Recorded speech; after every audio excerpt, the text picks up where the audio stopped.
Hoje é o dia mais esperado do ano. Vamos entrevistar a pessoa mais mística, esse ser conhecido no mercado, que ninguém sabe falar o nome, mas que todo mundo conhece. Yasue Inoki, presidente da Abbots, executiva absurdamente conhecida no mercado. É um prazer estar aqui com você hoje. Você me entrevistou outro dia, hoje sou eu que te entrevisto.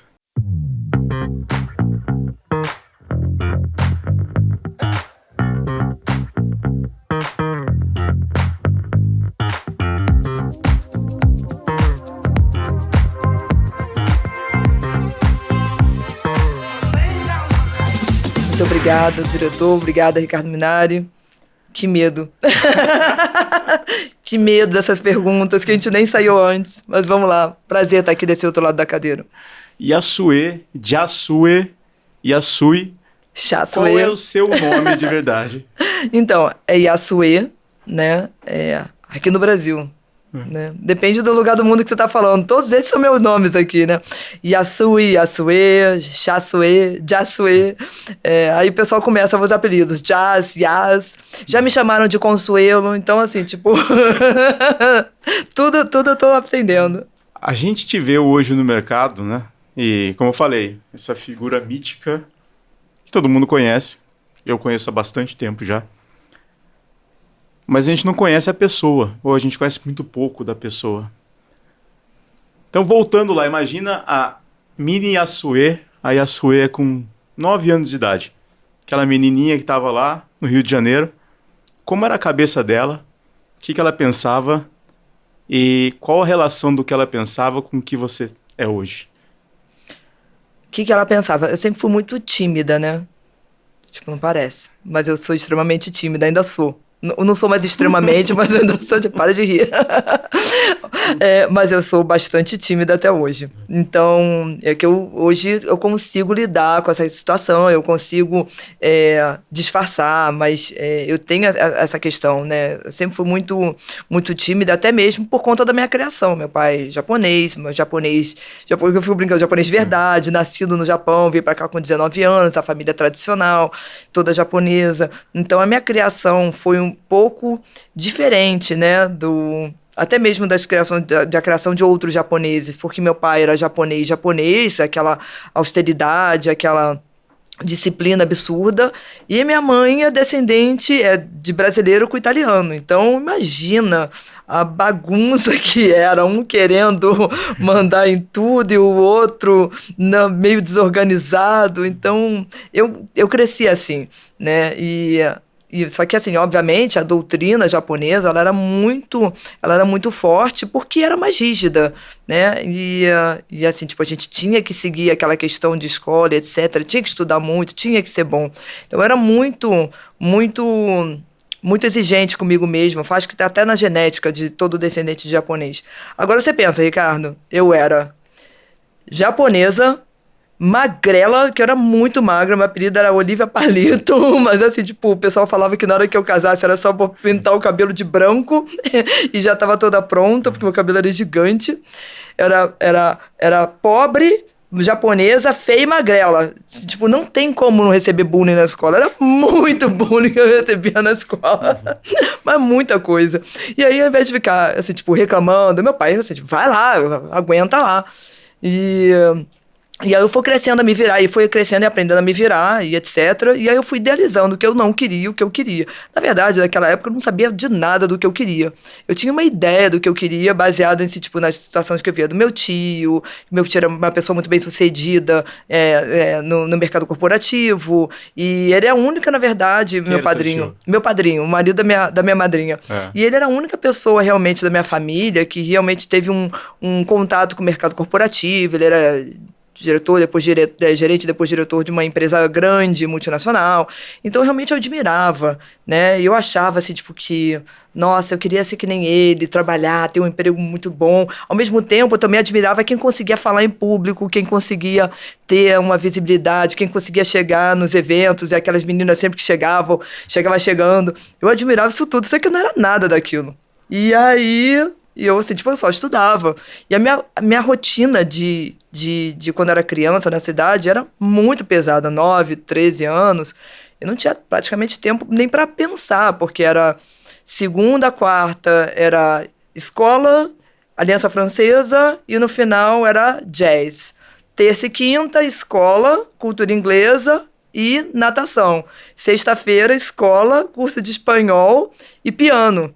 Então só tinha realmente sábado e domingo para aproveitar e o finalzinho, porque eu também tinha que estudar.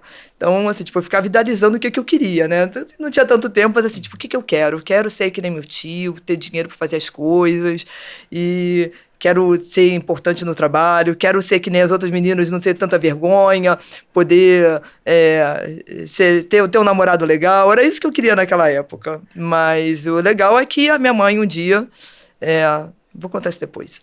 Não vou contar agora, não. Esse negócio de tio é interessante, né?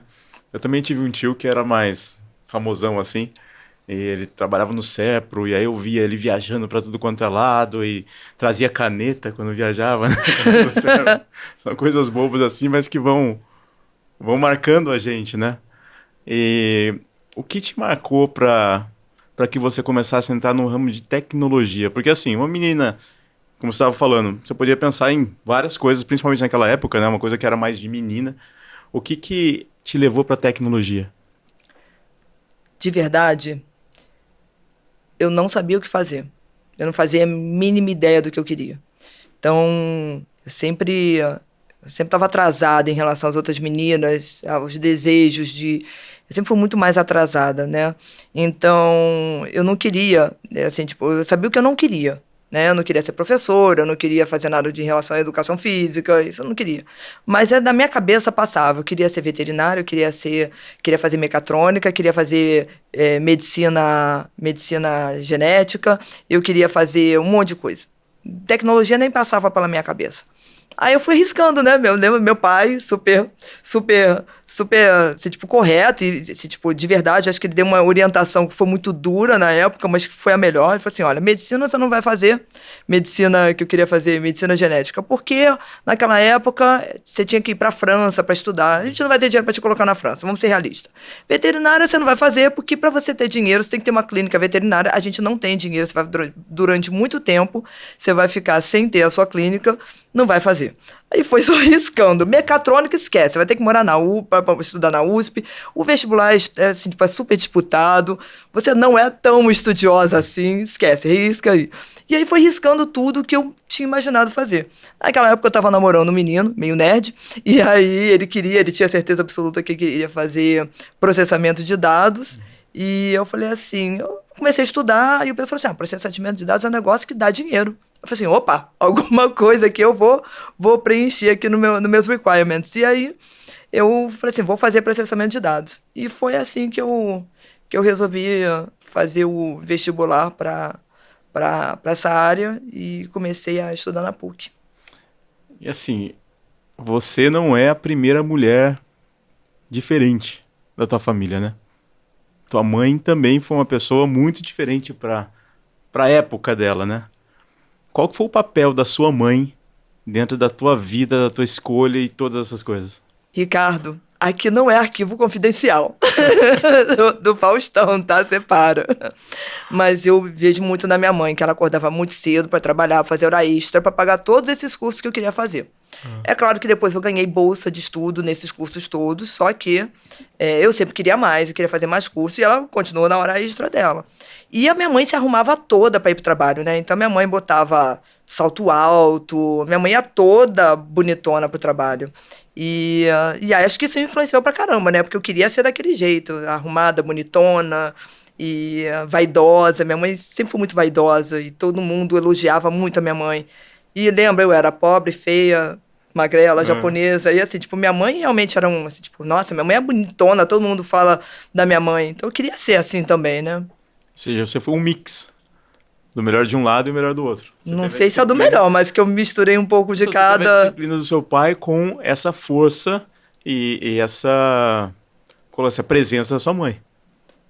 Eu não sei se foi o melhor de cada, mas que com certeza eu tentei... Foi o jeito que eu encontrei de sobreviver, foi esse jeito. Hoje a gente, sabe, eu tenho 4 filhos e uma das coisas que a gente tenta, e já me falaram várias vezes, né? Uma das coisas que a gente tenta é fazer com que eles não passem pelo que a gente passou. Só que o que a gente passou foi o importante que trouxe a gente aqui, entendeu? Então, tudo isso que você acabou de falar, era inglês, jazz, francês, inglês, sei lá, tudo que você fazia. Você acha que isso te influenciou para bem? Ou você acha que em algum momento isso te trouxe uma pressão? Como que você recebeu isso como sendo mais jovem, tendo que fazer tudo aquilo com essa pressão toda, né, japonesa em cima de você?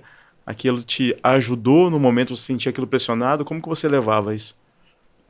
Nada, eu levava super bem, porque na verdade o inglês eu quis fazer. Eu queria fazer, eu queria entrar no curso de inglês que minha melhor amiga tinha entrado no curso, a Ana Paula. Um beijo, Ana Paula. Morro de saudade da Ana Paula até hoje. Então a Ana entrou no curso de inglês e eu queria entrar junto com ela. Só que ela entrou em março e o curso só começou em maio. Não, desculpa. A Ana Paula, o curso começou em março e eu só. Minha mãe só conseguiu ir na cultura inglesa conversar para eu entrar na aula em maio. E aí o diretor já não deixava mais, porque a turma já tinha começado em março. E a minha mãe encheu o saco, né? Como toda mãe, ficar ali insistindo, porque eu queria entrar no curso, na turma da Ana Paula. E aí ele falou assim: então tá bom, vamos fazer um teste. Se ela. Semana que vem tem prova. Se ela fizer a prova com todo mundo e tirar uma nota que for a média da turma, ela continua estudando nessa turma. Senão, ela começa no semestre que vem. Aí, o que minha mãe fez? Minha mãe estudou comigo em casa, o pouco que ela sabia de inglês, mas estudou comigo, assim, tipo, até onde ela achava que eu alcançaria a turma. E aí não deu outra. Assim, tipo, eu fiz o teste, fiz a prova junto com o pessoal e tirei a nota máxima. Na verdade, minha mãe estudou muito mais do que a turma tinha alcançado. E aí eu continuei na turma da Ana Paula. Então, em inglês eu quis fazer. E aí, em inglês, acabei ganhando uma bolsa de estudo integral. E aí eu achei que estava muito fácil. Acho que, sei lá, eu nem sei porquê, mas eu quis fazer francês também. E aí eu fui pro francês também, ganhei uma bolsa de estudo. Não foi integral, foi 50%. E eu pedi para fazer espanhol. Natação foi a única coisa que eu nunca gostei de fazer e minha mãe me obrigou a fazer. Mas expressão, nunca. Eu gostava de fazer tudo. Jazz, piano. Tipo, eu vou assim, tipo, eu vou fazendo. Até mesmo que eu não goste de fazer, no final das contas, acaba arrumando um jeito de gostar e fica tudo certo. E por que essa coisa com idiomas, com línguas? Não sei.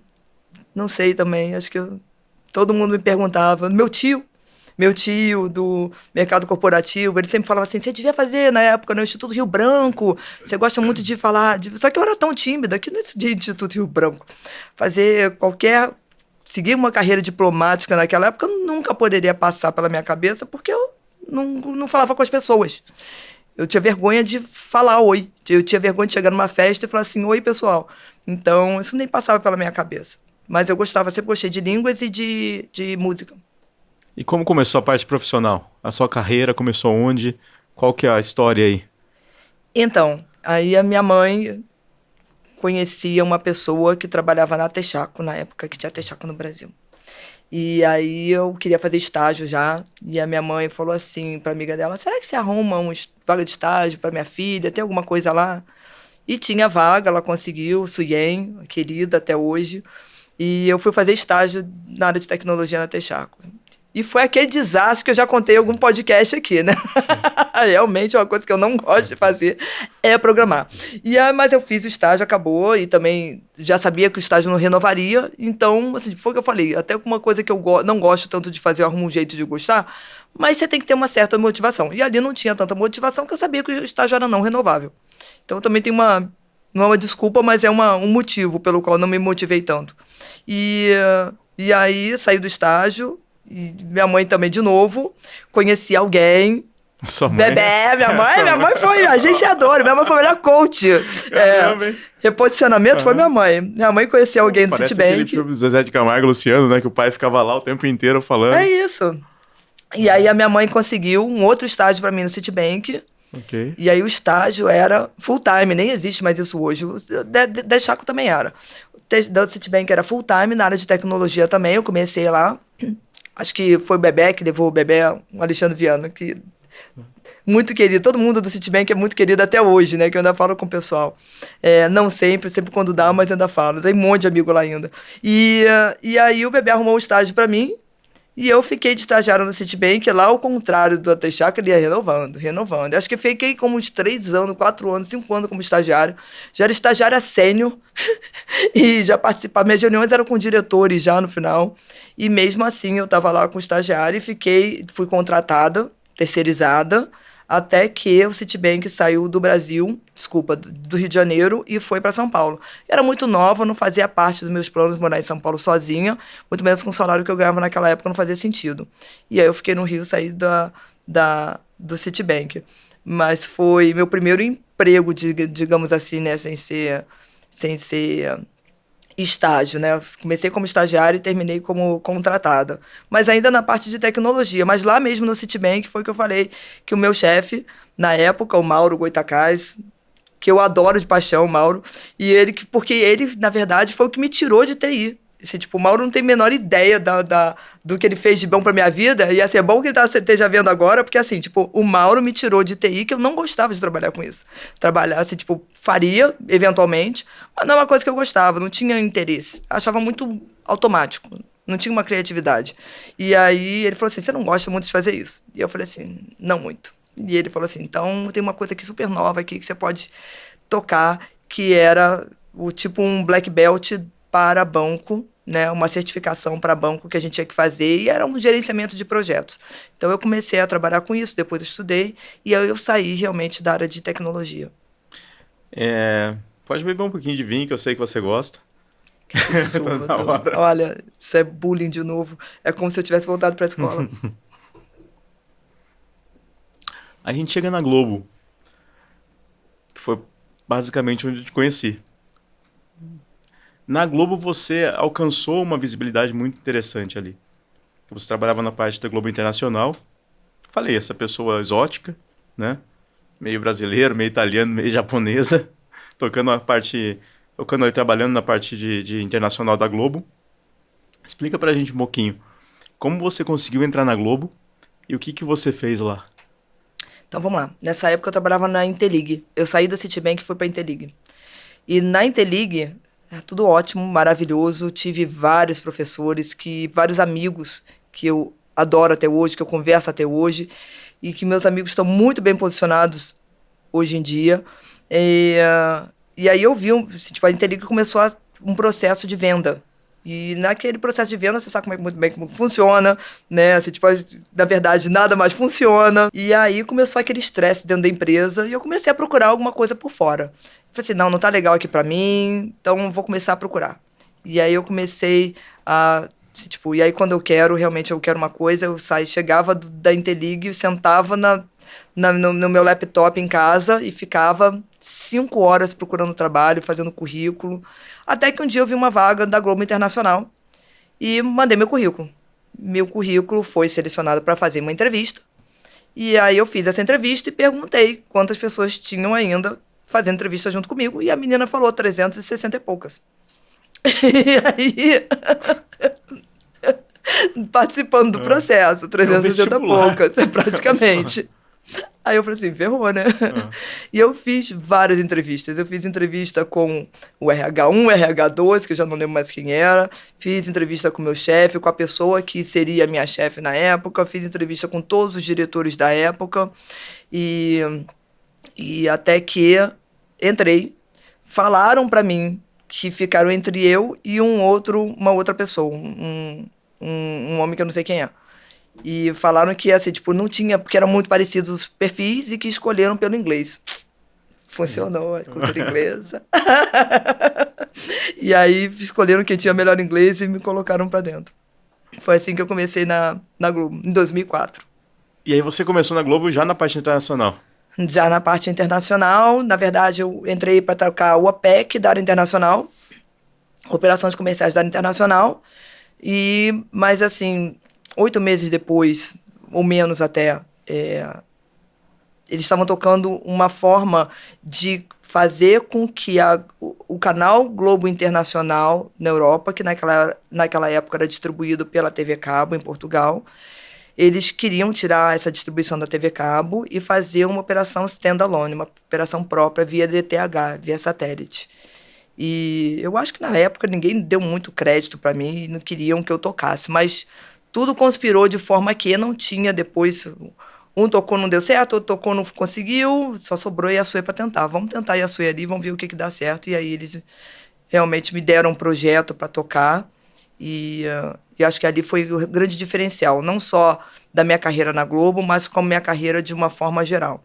E principalmente que eu usei também bastante a gerenciamento de projetos, que eu falei já que eu uso para tudo. Foi ali que realmente eu tive um turnaround de carreira. Eu lembro que você falou que você teve não vou falar estágio, mas você teve um aprendizado dentro de uma outra empresa. Que te colocaram do lado dos operadores e falaram assim, olha, deixa eu te colocar aqui para você ver como funciona. E aí você foi aprendendo como aquilo funcionava para conseguir fazer também, né, do seu lado. Sim, na verdade, assim, eu não sabia nada de DTH. Eu não sabia nem o que significava DTH. Não fazia a menor ideia. E eu lembro que meu chefe naquela época, né, que era... Eu me reportei para o Ricardo Scalamandré e para o Marcelo Spínola para esse projeto. E na época o Marcelo Spínola, que era o dono do negócio do canal internacional, chegou para mim e falou assim, Assuê, eu quero que você seja igual ele ali, ó, que tá falando pra Claro. Só que na época, não sei se tipo, hoje em dia eu já não falo mais com ele, mas assim, quem tava falando tudo sobre DTH era o Possani. Não sei se você conhece. Não. O Possani, que tá até no nosso grupo da Abbots, que eu vejo lá ele falar de vez em quando, é o que sabia tudo de DTH. Eu falei assim, ferrou, não vou saber nunca que nem ele. Ele sabe tudo. Todos os problemas que dão no DTH, tudo quanto é problema técnico.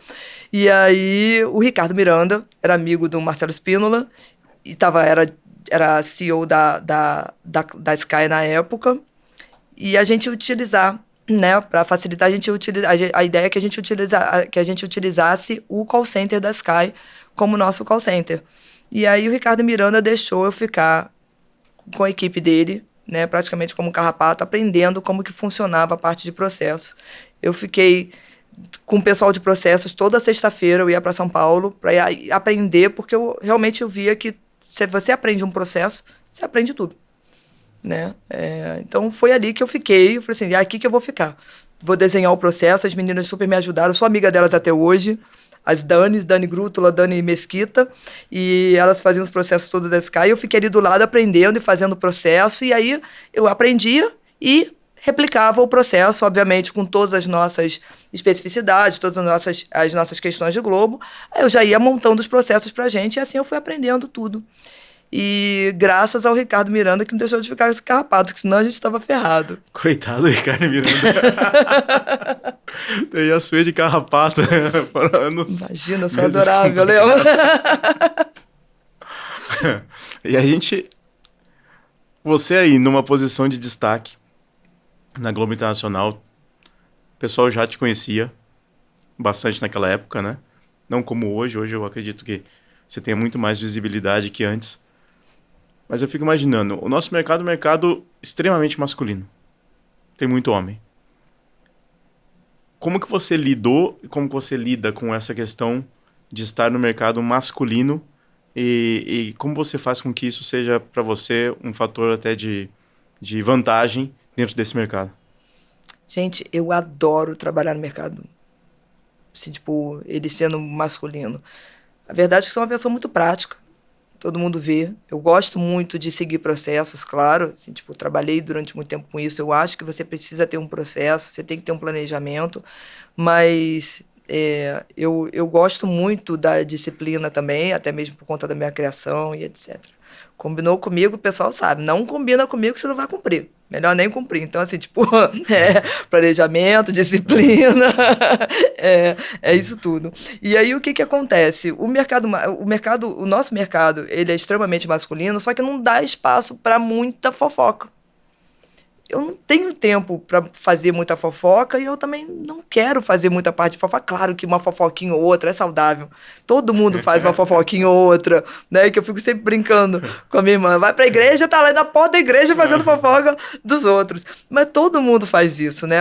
Tipo, aquela fofoca é saudável. Mas não é aquela fazer panelinha, não é aquele, tipo, vamos tentar fazer aquela intriga. Isso é uma coisa que eu nunca nunca curti fazer, até porque eu acho que eu tava do outro lado se fizessem isso. Eu tava do lado de quem estavam falando. Sendo fofocado. Então, eu nunca gostei disso e de verdade, eu nunca tive muito tempo, né?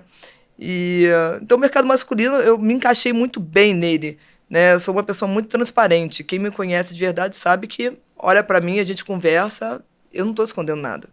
Né? Eu não fico escondendo, eu não fico tentando falar uma coisa quando eu quero falar outra. Não, eu não trabalho assim. Eu gosto de sinceridade, porque se eu não souber, se a pessoa não consegue ler sinceridade quando fala comigo, ela não consegue lidar comigo. Aí fica naquele joguinho de, tipo, que será que fulano falou isso? Será que...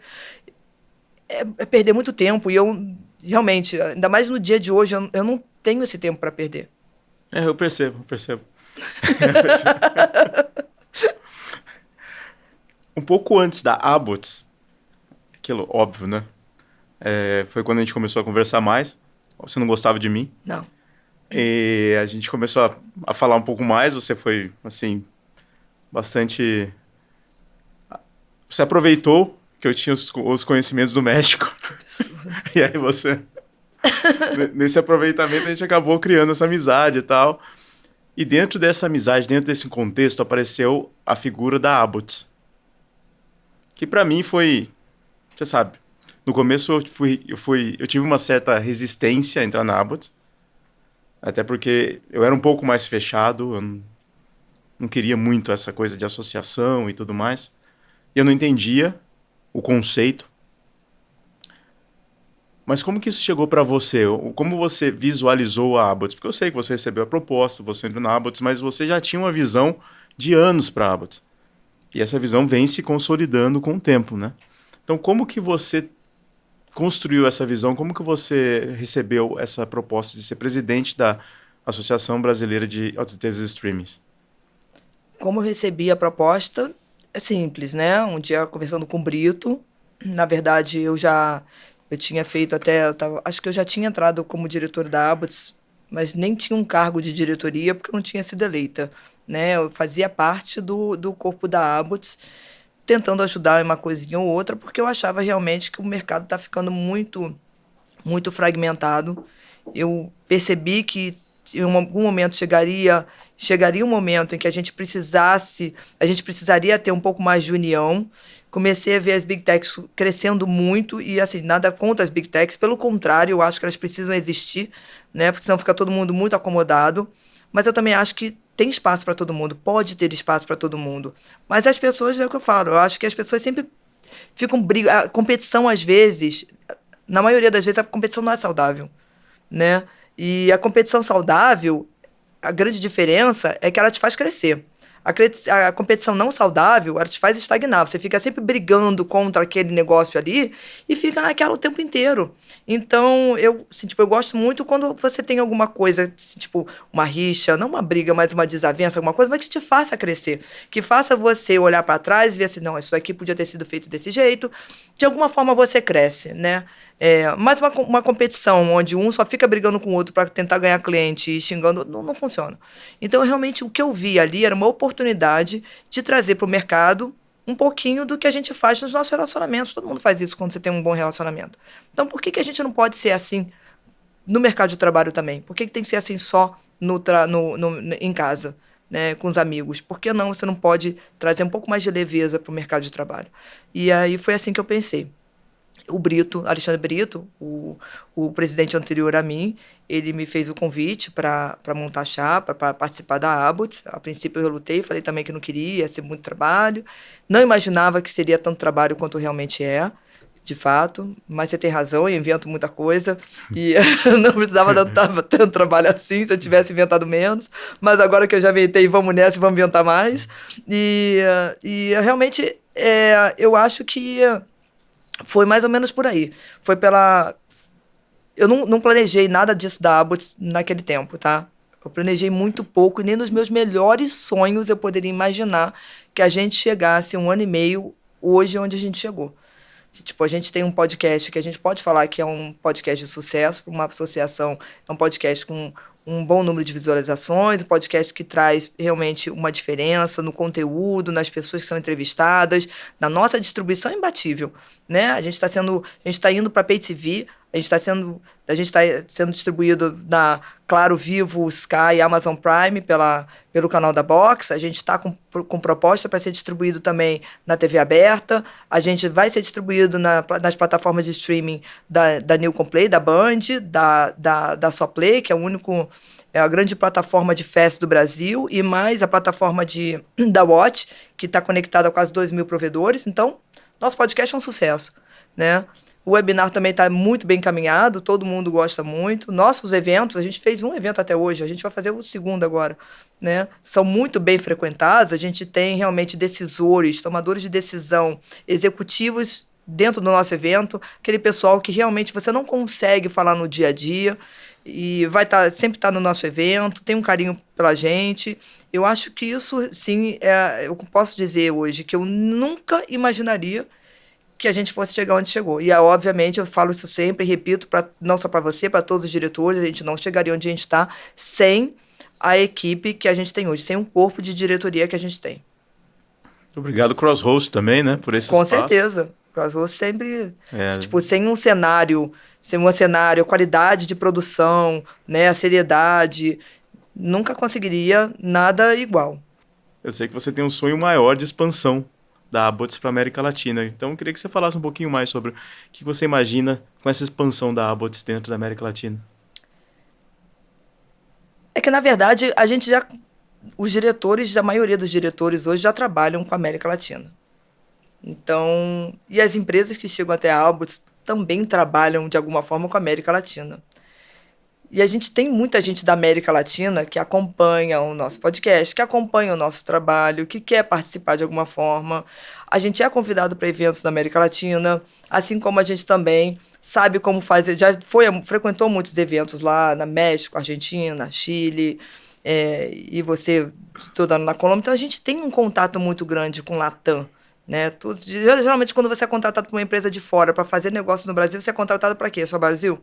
Não. Geralmente é Latam. Você quer um dinheiro menor, você fala que é só Brasil. Você quer maior, você fala que você é Latam. Então, assim, por que não ir para Latam? Quando a gente tem pessoas dentro da Abbots, diretores da Abbots que já estão lá. Né? Então, hoje a gente tem diretores que estão em Miami. Miami ali é um hub da América Latina. Né? A gente tem o Daniel Jajá, que é um diretor, que é extremamente competente, que fica em Miami, ali onde é que está o centro da América Latina, é Miami. A gente tem o Pablo Mancuso, que é um mega influenciador do mercado de streaming, o pai dele já trabalhava no mercado de vídeo, então o Pablo também é uma figura muito importante, uma personalidade dentro do nosso mercado, e ele fica no México hoje, mas ele é um argentino que já trabalhou no Chile, e ele é um influenciador. Também já tive proposta de empresas e pessoas que querem tocar a Abbots na Argentina, então por que não México e Argentina? E é isso que a gente está trilhando nesse momento. Eu acho que a Abbots ficou muito com a tua cara, porque o Alexandre de Brito ele fez a base muito bem feita. Ele trabalhou muito a parte institucional, criou as entidades fiscais, criou os valores, criou a visão da associação. Você veio agora com essa visão maior de expansão, que é meio você, né? Essa coisa de expansão, de relacionamento.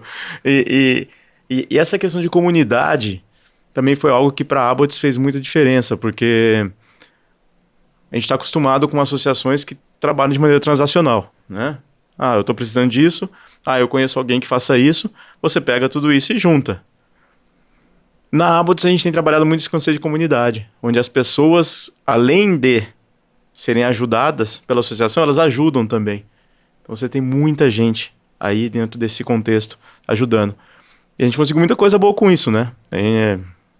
Aquela live que você teve a ideia de fazer no começo do ano que vem. Não, você teve a ideia de fazer E eu tive a ideia de fazer ela de 12 horas. Eu não sei Exato. quem é pior. O problema da Abbots, vou falar direto pra cá, o problema da Abbots, que eu falo sempre, é que todos os diretores que realmente estão ali na linha de frente têm TDAH. A gente faz tudo ao mesmo tempo. Essa é a grande realidade. Nada seria feito sem a equipe de diretores que a gente tem. E a gente, tipo, é como se fosse um jogo de futebol. Eu falo sempre, a gente tem o nosso Romário, Ricardo Miranda, nosso chute a gol. A gente precisa de alguma coisa certeira. É o Ricardo Miranda. A gente tem aquele que constrói, que vai no vamos. A gente sabe quem são as pessoas. A gente tem aqueles que ficam de trás na retaguarda, mas também eles vão lá, eles vão na estratégia. A gente tem a gente tem uma escalação de time de futebol dentro da Abbots. E é isso que faz acontecer. Porque não é só de atacante que se ganha jogo de futebol, né? Você precisa também da defesa, você precisa do goleiro. É essa analogia que eu faço hoje para a Abbots. Então, mas assim como você também traz muita coisa diferente para o mercado, a Abbots tem trazido um evento diferente para o mercado também, que é o Stream Academy. Então, a gente fez o primeiro Stream Academy, primeiro foi a live, 12 horas de live ininterrupta. Aí a gente criou o Stream Academy, que é óbvio que tem muito de você ali. Quando você entra, o ambiente, a maneira com que é feito, o show, tudo aquilo vem da sua cabeça, né? Aquela cabeça, a visão de quem tá à frente. Eu já falei isso pra você.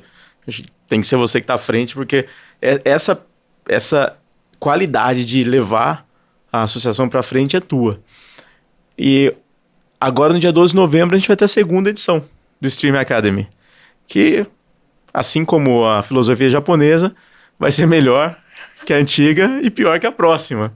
Então, assim, eu queria que você falasse um pouquinho sobre essa segunda versão do Stream Academy, o que as pessoas podem esperar desse evento, quem vai estar lá. Esse evento... Vou até contar alguns segredinhos aqui, que eu acho que esse aqui vai para o ar depois do evento. Mas nesse evento a gente está com muitas coisas diferentes. Para começar pelo palco, a gente vai estar com um palco, uma testeira, vai ser uma coisa muito mais interativa. A gente também contratou uma mestre de cerimônias, que é também uma apresentadora da Band Esporte, Isabela, uma querida. A gente vai fazer uma gravação de podcast ao vivo dentro desse evento, com Doni Denúcio. Doni Denúcio, apresentador super conhecido, foi Globo, teve muitos anos na bancada do Jornal Hoje, apresentou também no SBT e hoje é sócio da TV Connect dos Estados Unidos. A gente vai ter um painel de conteúdo com o Igor 3K do Flow, Igor, CEO do Flow. Quem diria? A gente está com o Igor dentro do nosso evento, realmente é uma honra. Júnior Coimbra, amigo, filho do Zico, idealizador do Jogo das Estrelas e do Júnior Coimbra Show, vai estar também falando no painel, falando de esporte. E tem mais gente confirmando participação especial. A gente está muito feliz com esse evento, realmente é um evento diferenciado para a gente. Não é aquele evento, não é só mais um evento, né? Eu acho que isso que é o grande diferencial. Hoje tem tanto evento. Né? Os eventos são caros, né? Tem evento de $1.000 para você entrar, $1.500. E que a gente sabe, a gente já pagou isso, e a gente sabe que nem sempre vale a pena, né? No final das contas, se você não tem um evento descontraído o suficiente, mas que seja informativo, se você não tiver um evento que tenha os seus momentos para que você possa fazer network. Você pode até ter um momento de network, mas se for aquele evento sisudo, ninguém vai fazer network, você sabe muito bem disso. Né? Não existe conversa. Né, quando você tem aquele ambiente mais austero. Então, acho que esse que é o grande diferencial da Abbots, é falar de coisas sérias, mas com a leveza que a gente consegue trazer para o evento, para fazer com as novidades, para que não seja aquela coisa mais chata, aquele só mais um evento. E os desafios que a gente tem, né? Trazer isso tudo com dinheiro sendo uma associação sem fins lucrativos, com um mercado de streaming que não é um mercado bilionário, tirando os grandes streamings aí. Então, acho que a gente consegue até entregar muito mais do que muito evento que a gente vai pagando muito mais. E a gente traz outros assuntos também, né? Que isso também veio da sua sugestão e da sua visão, que é não ficar focado somente no streaming, mas também em áreas que são tocadas pelo streaming. Gaming, a gente está começando a pensar em inteligência artificial, criadores de conteúdo. Então, tudo isso, eu acho que faz parte dessa sopa, desse evento, porque a pessoa não vai lá para ouvir o que está escutando a vida inteira. Ela vai lá para poder aprender também. Imagina você lá para ouvir o Igor falando de Creator Economy. Cara, o cara sabe tudo sobre esse negócio. Vai lá ver o Gui Machado falar sobre gaming. Então, uma coisa conecta com a outra. Isso que eu acho muito interessante. dentro do evento da Abbott. Sim, com certeza. E a gente, é um evento com muito C-Level, né? C-Level, o CEO do CCXP vai estar lá com a gente também, falando também no mesmo painel do Igor. A gente vai estar com o CEO da Stena, CEO da Watch, CEO da NX Play. A gente está com... É muito C-Level para um evento só. Mas o que mais legal é que todos esses C-Level são pessoas que estão dispostas a dividir, né, informações, compartilhar com todo mundo que está ali. Eu acho que isso é o mais importante, né? A maioria já passou por aqui pelo podcast, que você vê que realmente eles querem contribuir de alguma forma, e eles veem, e todo mundo vê a Abbott hoje em dia como uma comunidade. Esse conceito foi um conceito que você realmente trouxe pra gente, né? Vamos montar uma comunidade, e realmente é o que a gente está montando. Eu nunca teria tido a ideia essa criatividade de realmente falar que a gente está criando uma comunidade, mas é exatamente isso que a gente está criando. Se você olhar hoje os colaboradores da Abbott, né, lembrando que a Abbott é uma empresa é uma associação sem fins lucrativos, a gente tem muito colaborador, né? Assim, tipo, ninguém ganha nada, nós somos todos voluntários, e a gente tem muito colaborador que realmente a gente vê que quer fazer acontecer, que quer estar ali dentro, da família, no final das contas. Tipo, a gente tem agora o nosso webinar, a gente tem uma equipe de webinar. Então, o pessoal, assim, a ideia é o pessoal se encontrar. Acho que no final das contas, assim, tipo, não tem muito segredo, né? É aquele negócio que a gente estava falando. Quando você passa a gostar do seu trabalho, não é mais trabalho, já virou diversão. Então, eu tenho certeza que para muitos ali, para muitos de dentro da Abbott, para mim, para você com certeza, né, pro Guerra, pro Viana, assim, tipo, a Abbott deixou de ser uma obrigação de trabalho. É claro que a gente tira vantagem da associação, não vou ser hipócrita e falar que não, claro que ganha, né, ganha visibilidade, a gente tem o network melhora, obviamente, mas a diversão que a gente tem de fazer tudo junto é muito maior do que realmente o trabalho. E um dia eu estava com o Marcelinho, eu encontrei com o Marcelo Souza, que eu entrevistei aqui, e o Bacalá, se eu não me engano, foi em Las Vegas. E o Bacalá veio perguntar da Abbott como é que era, e o Marcelinho comentou: a Abbott é uma associação de amigos que... Não, é um grupo de amigos que criaram uma associação, mas na verdade não foi assim, eu nem gostava de você. Sinceridade, eu falei que era sincera. Na verdade, nem é isso. A verdade é que a gente, trabalhando, começou a ouvir um do outro e dar ideias, e foi um espaço para todo mundo poder criar e poder montar e poder... todo mundo trazendo ideias novas. E foi o que eu falei, a escalação do time. Eu acho que isso, assim, tipo, se tem uma coisa que eu acertei, foi na escalação do time. E isso eu realmente acho que isso eu fiz bem, né? Não pode ter todo mundo com o nosso perfil, né? Senão o pessoal vai morrer. Sempre tem que ter uma pessoa que fala assim: não, não dá pra fazer assim, vamos parar, vamos dar. E a gente tem isso dentro do nosso time criativo. Sei. A gente tem. E... a gente tem quem fala e para. Agora, quem para de verdade, eu não sei não. Para sim, várias vezes. Uma coisa que eu tava até falando com a Cris, ela vai ficar até brava comigo, porque fofoca de WhatsApp. A gente tava conversando sobre uma questão de uma mudança no evento, né? E ela falou assim: não, a Yasue não quer, a Yasue quer que faça assim. Eu falei: uma coisa que eu aprendi foi parar de brigar com a Yasue. Porque ela briga pra que chegue à excelência. E geralmente ela tá certa. Então, assim, eu sou sempre o que brigo pra falar para. Mas não, você sempre continua. Então, assim, o que te move a buscar sempre a excelência? É o seu lado japonês? Ou é uma coisa que vem de você? Porque, assim, uma coisa que eu tenho aprendido com você é isso. Sabe? Não desistir até que a excelência chegue. Assim, cara, não chegou, não deu? Beleza. A gente vai dar um jeito. Mas a gente vai até o fim para conseguir o melhor. Se a gente não conseguiu o melhor, foi simplesmente uma casualidade. Mas a gente vai fazer de tudo para que o melhor aconteça. Eu não sei qual é a pergunta, que isso pra mim nem é pergunta. A pergunta é: da onde vem isso? Sim. Claro que com certeza vem de uma criação japonesa, isso eu não tenho sombra de dúvidas, que tem muito de criação em cima disso. Mas eu acho que foi realmente criação, mas se você parar pra pensar, eu realmente peguei essa parte da criação, e tem gente que reclamaria. Tem gente que fala assim: ai, que saco, tem que ficar fazendo isso até ficar bom. Eu não, eu lembro, assim, tipo, tem uma passagem do meu pai que era engraçada. Meu pai me deu um livro de colorir, eu sempre gostei de colorir. Então, meu pai um dia foi pro Japão, trouxe naquela época não tinha tantas cores assim de lápis de cor. É. Meu pai trouxe uma caixa de 100 cores. Era uma coisa que não tinha aqui no Brasil. E aí eu peguei o negócio pra colorir, eu fui pintando meu pai. Não, não. E eu querendo pintar com todas as cores de uma vez, meu pai, não. Primeiro você faz o contorno. Você pega uma cor mais escura e não podia. Se eu soubesse que teria sido assim, eu nem queria o lápis de cor. Não podia passar da linha. E eu lá passando. Mas no final das contas, ficou tão bonito que eu gostei. E quando meu pai não estava perto, eu não precisava fazer daquele jeito. Eu passei a fazer daquele jeito porque eu gostei do resultado. E eu vi que ele estava certo, que ele estava tentando puxar o melhor. E eu, na verdade, eu incorporei isso para mim. Se eu posso fazer e conseguir fazer o melhor, tipo, é o que eu falo todo dia. Todo dia a gente acorda com livre-arbítrio e a gente tem várias escolhas que a gente vai fazendo ao longo do dia. Primeira escolha, vou sair desarrumada, vou sair arrumada. Segunda escolha, vou sair de mau humor, vou sair de bom humor.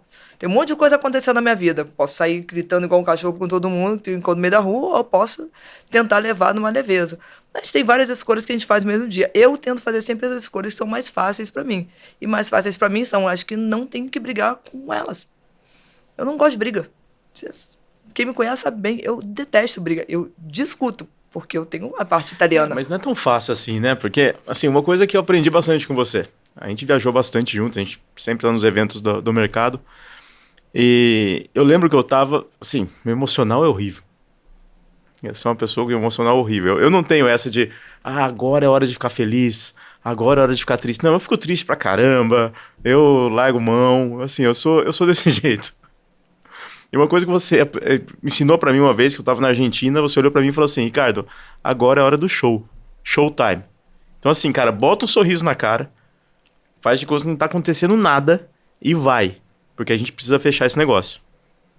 E aquilo marcou. Eu fiquei, cara, foi um aprendizado pra mim, porque pra mim era uma dificuldade aquilo. E pra mim não tinha essa possibilidade. E eu já vi várias vezes onde você não estava nos seus melhores dias.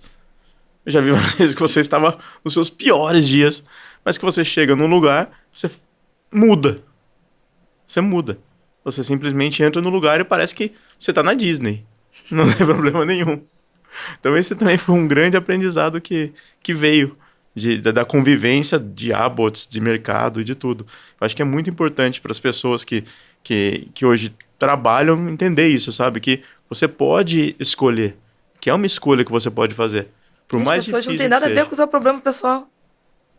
Você para pensar, sempre sobra.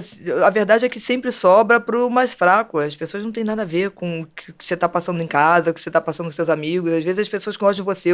Você não dá oi pro porteiro porque você tá de mau humor. O porteiro gosta de você, não vai ficar ali sem entender. Então, aí fica aquela energia ruim, aquele clima ruim. E eu nem sou tão, assim, tipo, de energia. Você sabe, assim, tipo, eu acredito e tal, mas eu nem sou aquela pessoa que fica na neurose. Eu nem sou isso. Mas que realmente me faz bem ser assim. Não é uma coisa que eu tenha que forçar para ser. Eu acho que tem que ser feito o negócio. Eu acho até que eu lembro teve um dia que eu tava com febre, e isso sempre acontecia quando eu ia para a NAB, quando eu não levava antibiótico na mala. Porque a gente dorme tão pouco, a gente come mal, a gente bebe, são 3 happy hour por dia, mais jantar, né? Estar sendo cliente, né, é muito diferente de você estar sendo ou venda, você está sendo a pessoa que quer um cliente. Fornecedor, né? Então, quando eu era cliente, trabalhava na Globo e etc., era muito simples. Era assim, tipo, vamos jantar hoje? Já vamos. Pegava, jantava, voltava, acabou o trabalho, né? Hoje em dia, não. Hoje em dia, eu quis estar em todos... Quando eu saí da Globo, a verdade é que eu me vi órfã. Eu não sabia o que era do mundo. Não sabia nem o que eu ia fazer. Então, quando eu saí da Globo, eu ficava assim, tipo, gente... E eu tinha até o pessoal brincava comigo. O que você vai fazer assim? Tipo, olha, o que não for ilegal, o que não for prostituição, o que não der cadeia, se der dinheiro, me fala que eu tô fazendo, que eu não faço a menor ideia que eu vou fazer. Porque você fica trabalhando tão preso na Globo, no mundo Globo, que quando você sai, você vê que você não conhece tanta gente assim. E aí, quando eu saí, eu comecei a querer conhecer todo mundo. Então, assim, tipo, eu tenho que conhecer o máximo de número de pessoas, empresas e negócios para ver realmente o que eu quero fazer. E eu comecei a frequentar happy hour, comecei a viajar, comecei a fazer um monte de coisa para que eu pudesse conhecer e aumentar meu, assim, até mesmo entendimento do negócio em si, né? Porque entender como funciona a Globo não é entender como é que funciona o mercado de mídia e entretenimento. E eu comecei a fazer isso. E aí eu comecei a passar, e eu vi que deu certo, comecei a passar isso o tempo todo. E aí eu passando a fazer isso todo, o tempo todo, e aí numa dessas NAB de querer ir para três happy hours e o jantar e não sei o que lá, e festa depois, é claro que eu sempre acabava doente. E aí tinha jantar no dia seguinte, eu chegava com 40 graus de febre, eu fico com faringite, minha voz some, você sabe. Tomo antibiótico. Eu sei que o médico não pode ouvir, doutor Lucas, não quero nem que ele me veja falando isso. Eu tomo antibiótico, tomo Red Bull e vou, e showtime. Depois você pensa na dor de garganta, vai ter que fazer aquele negócio, não vou perder aquela oportunidade. Porque o cara está disponível ali, ele tipo, se o cliente se dispôs a estar naquele lugar para encontrar comigo, naquele horário, eu não vou. Tipo, eu tenho que estar realmente morrendo para falar que eu não vou. Realmente é isso, acho que é hora do show, vamos lá. Tem que fazer, vamos embora. Depois você chora, depois você reclama, depois você fica triste. Eu acho que é até legal, porque durante aquele tempo todo, quando você realmente faz um bom trabalho, que você se conecta com a pessoa com que você tá, você até esquece de problema, você esquece de doença, você esquece de tudo. Você fica tão conectado ali que passa a ficar muito legal onde é que você está fazendo. Pelo menos eu, em todos os jantares que eu faço com o cliente, raros foram que eu falei assim, nossa, que esse jantar não foi legal. Quando eu conheci a pessoa, quando a pessoa era tímida, quando não era. Eu sempre gosto do resultado de encontrar uma pessoa. A gente lembrou da Yasue pequenininha, do que passou, da Abots, que é o que está vivendo agora, né, junto com sua profissão agora. A Abots, como a gente disse, todo mundo é voluntário, né? Então você, como a executiva da Edsmobile. Mas e pra frente? O que você imagina pra frente? Não faço ideia. Não faço ideia. De verdade, eu acabei de chegar onde eu gostaria de chegar. Vou voltar até um pouquinho aqui. Muita gente vem me perguntar sobre... Muita gente que me conheceu no passado vem me perguntar o que eu fiz, o que eu posso ter de conselho. Uma coisa que eu sempre fiz desde a época que eu admirava meu tio era mentalizar o que eu queria. Eu mentalizava sempre o que eu queria e muita coisa que eu queria naquela época, acho que é porque eu era bobinha, eu não sabia o que podia pedir, né? Foi que nem criança que assim, tipo, o que você quer? Eu quero um pirulito e uma bala de chiclete. Mas se ela for na loja de doce, ela vai ver que tem muito mais coisa. Tem cupcake, tem muito mais coisa. Mas ela não conhece, porque ela não vai na loja. Então era mais ou menos eu na época, né? Não conhecia tudo, então eu queria ser que nem aquele negócio ali. Então, na verdade, tudo que eu me que assim, tipo, tudo que eu queria fazer, né, que eu queria ser quando eu era criança, eu acabei conquistando, de alguma forma. Eu corri atrás e eu conquistei, né? O daqui pra frente, assim, tipo, é só melhorar o que eu já conquistei. É claro que todo mundo quer melhorar, todo mundo quer um carro melhor, todo mundo quer um carro melhor, quer morar melhor. Eu não tenho hoje... eu sempre fico brincando que, de alguma forma, em algum momento, na hora que eu me aposentar, eu acho que eu vou arrumar algum jeito de estar morando fora. Eu tenho uma vontade de morar em Miami, mesmo que eu não seja morando para sempre, que eu moro durante um tempo. Mas que eu tenho vontade de morar nos Estados Unidos. Eu acho que em algum momento eu vou morar. Mas, assim, tipo, é só feeling, realmente. Eu não faço planos para isso, não estou correndo atrás disso, né? E é só melhorar o que eu tenho. Foi o que eu falei, finalmente eu consegui conquistar o que eu queria. Há muito tempo eu tenho vontade de chegar próximo da publicidade. E foi uma coisa muito difícil, porque eu via o mercado publicitário, aquele pessoal descolado, aquele pessoal que, né, com as roupas diferentes. Eu nunca fui assim. Então, assim, tipo, as minhas roupas era deixar com esse Citibank, era tudo roupa de executivo, tailleur, terninho. Então, eu nunca fui daquele jeito, né? Então, eu falei assim, tipo, uma pessoa sair de tecnologia e ir para o mercado publicitário é um caminho muito longo, assim, tipo, nunca na minha cabeça eu conseguiria chegar. É claro que eu não estou numa linha de frente, eu não trabalho para uma agência, mas eu tô muito perto, assim, tipo, para mim isso daqui já está o suficiente. Eu trabalho hoje numa EdTech, a Edsmove é uma EdTech, e a gente trabalha direto com publicidade, né? Eu vejo a publicidade acontecer no streaming. E isso, para mim, já é muito satisfatório, né? Finalmente, a tecnologia se fundiu com a publicidade e eu consegui entrar no negócio. Então, de uma forma ou de outra, acaba acontecendo. Tenho muita sorte, provavelmente, mas também corro atrás. E eu acho que o que eu quero, assim, tipo, é só uma uma vida feliz, realizações profissionais, porque eu não gosto de ser mais do mesmo. Isso realmente me incomoda um pouco. Eu tento sempre estar fazendo alguma coisa de diferente, de útil, né? Você vê pela minha carreira em todas as empresas pelo que eu passei, alguma coisa de diferente eu fiz, né, para tentar mudar alguma coisa. Eu tenho essa vontade realmente de fazer uma coisa diferente que vai mudar qualquer coisa, qualquer processo, vai melhorar um processo que seja. Mas eu tenho realmente essa ideia. E é isso, acho que eu fico muito mais preocupada com a minha felicidade, de uma forma geral, com o meu bem-estar, de estar bem, com saúde, né? Tá todo mundo e tá com um bom trabalho. O pessoal fala, eu não sei se é verdade, mas o pessoal fala que a geração Z não quer trabalhar tanto, eu acho maravilhoso.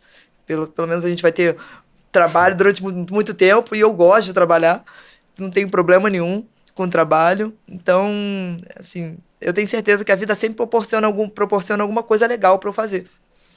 Você sabe que eu tenho uma filha que hoje está iniciando, né, a sua carreira. Ela se espelha bastante em você, porque ela faz parte da Aboitiz também, né? Começou na Aboitiz com a gente. Para essa galera que está começando, quais seriam os seus conselhos?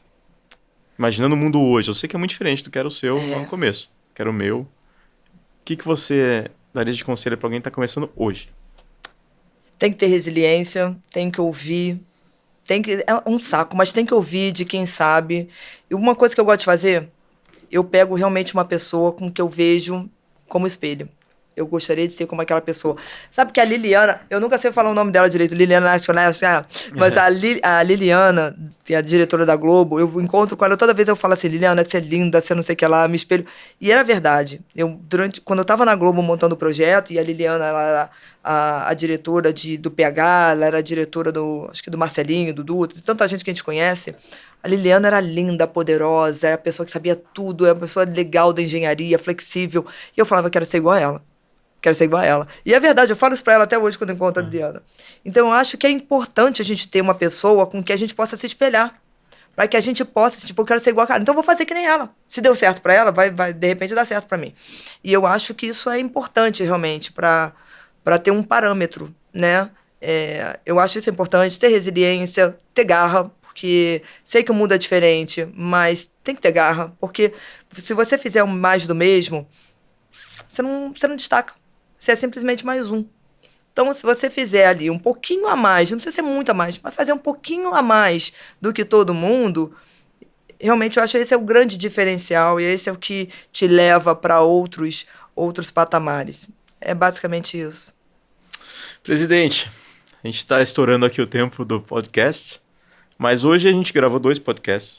O primeiro podcast com o Marcelo Zeni, da Nilco, e esse aqui foi o segundo, que foram 2 aulas para mim de resiliência, de crescimento profissional, de várias coisas que eu vou lembrando do desenho do seu pai, lembrando da resiliência da sua mãe, lembrando do Zeni falando sobre a impossibilidade de comparação de gerações e tudo mais. São todas as coisas que, para mim, por isso que eu gosto tanto de fazer esse podcast, porque cada episódio a gente vai aprendendo cada vez mais. Então, obrigado. Obrigado por estar aqui. Obrigada a você. Todo mundo falou, o melhor entrevistador de podcast da Aboitiz, aquele que é técnico, é estratégico, ele estuda o roteiro. Hoje não precisou nem de roteiro. Hoje foi o primeiro podcast sem roteiro da vida. Exatamente, e provavelmente o último. A gente sempre pessoa que estuda todo o roteiro, que estuda a pessoa. Então, muito obrigada. Uma honra estar aqui sendo entrevistada por você, né? E você sabe que você pode contar comigo para todo momento, dentro da Aboitiz, fora da Aboitiz. E todo mundo do mercado, na verdade, sabe que quando alguma coisa aperta, eu sempre tento ajudar. Então, estamos aqui para isso, nesse mundo. Obrigado. Muito obrigada.